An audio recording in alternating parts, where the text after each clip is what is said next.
السلام علیکم، میں آپ سب کو خوش آمدید کہتا ہوں اپنے اس یوٹیوب چینل میں۔ امید کرتا ہوں کہ آپ سب لوگ خیریت سے ہوں گے۔ آج پھر سے میں آپ تمام دوستوں کے لیے بہت ہی معلوماتی ویڈیو لے کر آیا ہوں۔ امید کرتا ہوں کہ آپ کو میری یہ ویڈیو پسند آئے اور ویڈیو کو اینڈ تک لازمی دیکھیے گا۔ اگر آپ کو میری یہ ویڈیو پسند آئے تو میری اس ویڈیو کو لائک کر دیجئے، صدقہ جاریہ سمجھ کر شیئر کر دیجئے اور میرے اس یوٹیوب چینل کو سبسکرائب کر دیجئے۔ تو چلتے ہیں آج کی ویڈیو کی طرف۔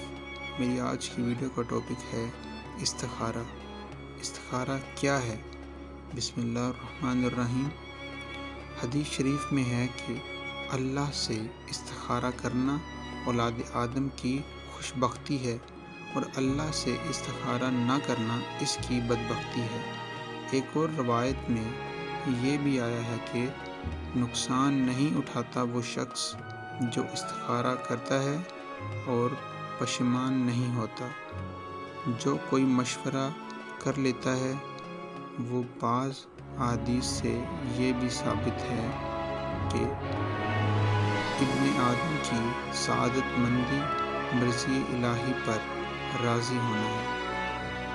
حضرت جابر بن عبداللہ رضی اللہ تعالی عنہ سے روایت ہے، وہ فرماتے ہیں کہ رسول اللہ صلی اللہ علیہ وآلہ وسلم ہم کو تمام کاموں میں استخارہ کی تعلیم اس تاکید سے فرماتے تھے جیسا کہ قرآن کی سورت اہتمام کے ساتھ سکھاتے تھے۔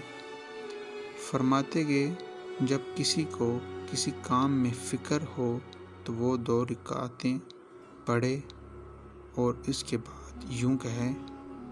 آپ نے فرمایا کہ جس شخص نے کسی کام کے لیے استخارہ کیا اور اس میں اللہ تعالیٰ نے کوئی فیصلہ کر دیا، مثلاً وہ مقصود پورا کر دیا یا اس سے دل کو ہٹا دیا یا ایسے اسباب بنائے جس سے وہ معاملہ خود ہی ہٹ گیا اور بندہ اس فیصلے سے راضی نہ ہو تو یہ ان کے لیے جائز نہیں، یعنی بڑا گناہ ہے جس سے توبہ کرنا اور باز آ جانا واجب ہے۔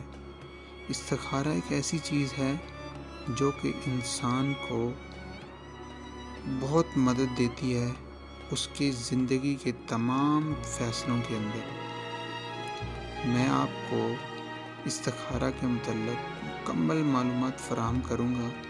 اس کے بعد میں ایک اگلی ویڈیو بناؤں گا استخارہ کے مسائل کے اوپر۔ پھر میں آپ کو استخارہ کرنے کا طریقہ بتاؤں گا، سنت کے مطابق جو طریقہ ہے وہ بتاؤں گا۔ امید کرتا ہوں کہ آپ کو میری یہ ویڈیو پسند آئی ہوگی۔ اگر آپ کو میری یہ ویڈیو پسند آئی ہے تو میری اس ویڈیو کو لائک کر دیجیے، شیئر کر دیجیے اور میرے اس یوٹیوب چینل کو سبسکرائب کر دیجیے۔ اللہ حافظ۔